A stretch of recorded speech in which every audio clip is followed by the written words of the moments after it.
Hi everyone, welcome to Phone Transformer, the channel where you can learn how to customize your phone to suit your needs. In this video, I'm going to show you how to change region on Android, which can be useful if you want to access apps or content that are not available in your current region. This is a simple and easy process that only takes a few minutes, so let's get started. Step 1. Go to Settings.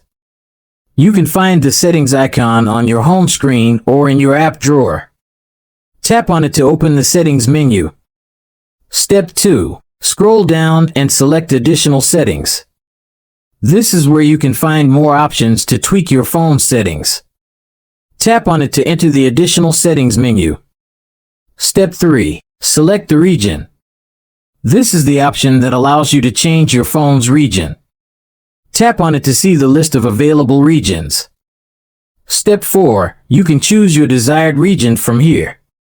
For example, if you want to change your region to the United States, just tap on United States.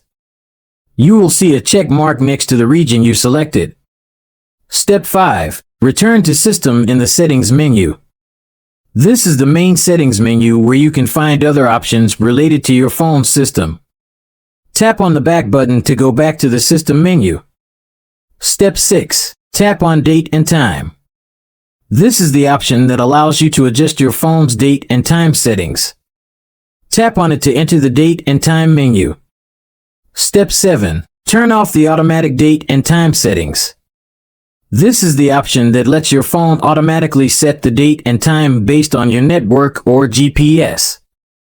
You need to turn this off to manually set the date and time according to your new region.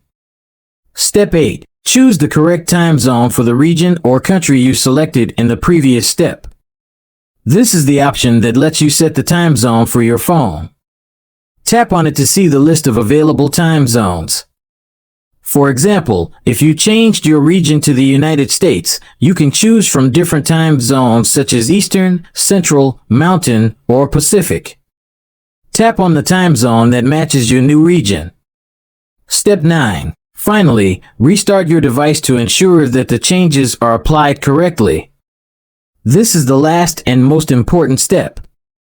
To restart your device, just press and hold the power button and then tap on Restart. Wait for your device to reboot and then you're done. Congratulations, you have successfully changed your region on Android. Now you can enjoy the apps and content that are available in your new region. I hope you found this video helpful and informative. Thanks for watching and I'll see you at the next one.